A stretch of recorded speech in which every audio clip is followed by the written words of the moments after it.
So in this section, we are going to talk about how important it is to manage our cost. CM contribution margin is nothing but helps us understand how profitable we are. And contribution margin is primarily determined by two factors, as we all know. One is the revenue that we generate, and another is the cost that we incur to generate that revenue. We will keep the revenue aspect aside at this point of time, but we'll focus more on the cost. So let me give you an example.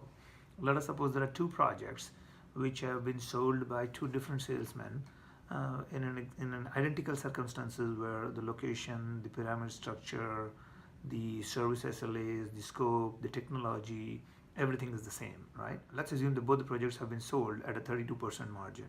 However, 1 year down the line, project A is operating at a 30% margin and project B is operating at a 35% margin. If anybody asks which project is operating better, the first guess would be the project B is operating better because it's 35% margin. But let's put a caveat to this discussion. Let's assume that the revenue which is getting generated on project A is 100 for 30% margin, but the revenue that is generated on project B is 120 for a 35% margin. So now, which project do you think is operating better? We may say that project B is still better because it's more margin, more revenue, but let's look at it from a different angle. Initially, if you remember, I had said that both the projects have been sold in an identical circumstances in terms of scope, the technology, the pyramid ratio, the location of operations, and the SLAs, penalties, all that stuff, right? Still, the cost of project A is only 70 on 100 revenue, but the cost of project B is 85 on 120 revenue. So though we believe that project B has been operating at a better margin and hence a better project, technically speaking, it's project A which is operating better, and the reason behind that is the revenue which is coming based upon your customers' ability to pay the price of the service that you're providing. And we all know that all the customers have a different appetite to pay for the same service that we provide them, or else our life would have been easier. But project A has been delivering the same level of services at a lot lower cost, approximately 15% lower cost than what project B has been delivering. And hence, from my point of view, project A is delivering better, right? So now we have to therefore analyze the cost aspect of project B to find out why project B is incurring more cost. Just because it is incurring or generating higher margin doesn't necessarily mean from Capgemini perspective that we are operating better. Our objective is to make sure that we are delivering the project at the right cost. And another reason behind that is if we fail to deliver at right cost, we will be beaten down by our competitors down the line, because I'm pretty sure at one point of time customer will realize that they are paying more than industry. So that's why the focus of this discussion is more around cost, and we are all trying to find out why cost has to be managed and what are the various ways we need to slice and dice our cost so that we can track down which cost is essential and which can be managed to drive a higher profitability. In order for us to manage the cost, well, it is important for us to first track down the cost. And in order for that to happen, it's extremely important for us to make sure that every effort that is spent by an engagement manager to the team below him or her is tracked down in such a manner that we exactly know how much effort we are spending on each activity and what is the potential or the revenue that we are driving out of that particular activity. Because unless we have that data, it will be very difficult for us to really understand where are we incurring more cost and whether or not we have room to improve or reduce our cost. I will list down some of the categories of cost which when managed and tracked effectively can help us give better visibility of which part of our business is more profitable versus where we can optimize our operational efficiency. So, for example, there is governance cost, there is cost around contractors, there is cost to maintain or deliver the SLAs, there are costs to avoid penalties, there are costs to deliver services around specific technology, there are billable versus non-billable cost, there is a procurement cost, there is a cost towards value-added services which we incur, and there is the cost associated to various towers or category of business, whether it's testing, IND, SAP, or your Oracle. You can name it in various different factors. So it's important for us to break down all those costs.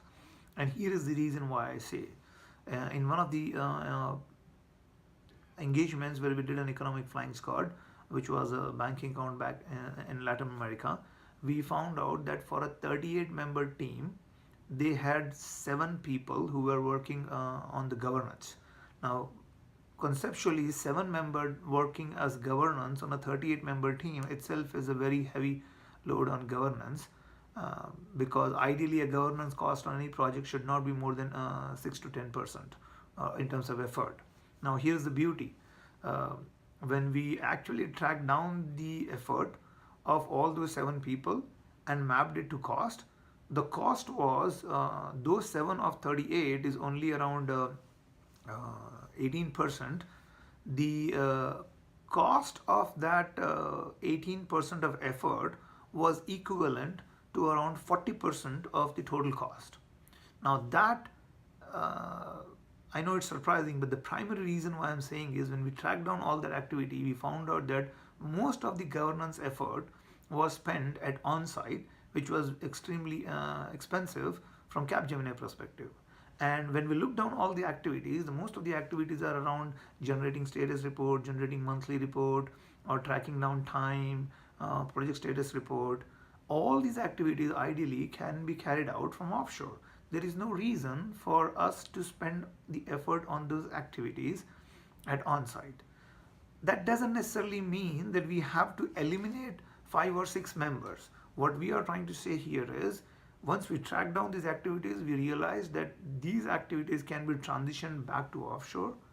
The effort of these governance bodies, which comprised of a delivery director or the EMs or the PMs, their bandwidth was freed up, and these bandwidth was used to drive new business by connecting new people on the business side, right? So that's one way to look at cost. Another example I can talk about is, I was talking about cost to avoid penalties, right? On the same account, we were looking at all the invoices and all the revenues and the penalties that were getting charged by the customer. And no matter how hard that account was working, they were constantly resulting into some penalty every month, right? We found out that in order to avoid a penalty of around 25 to 30,000 amount, the cost that we were incurring was more than 60 to 70,000 in terms of value. So the question is it worth spending twice the amount of money to avoid a penalty which is half of the amount of what we are spending? And when we showed that, they realized that it was not really worth it. And most importantly, even the penalty that they were trying to avoid was absolutely not business critical. It was a penalty of missing out a documentation, right? So that's where your client management or relationship comes into play, where you have to walk to your customer and say that in order for us to avoid this penalty, which is not all business criticality, we are spending a lot more effort and rigor, and we would request you to reconsider this penalty, and maybe we can reduce some of our price to you so that it can be a win-win situation. And the third part around that was around the value-added services, right? So we kept saying that we are providing value-added services. And when we looked into all the activities, we realized that as per our contract, we were supposed to give them ideas around implementing solutions which can improve their, reduce their ticket counts or improve their businesses.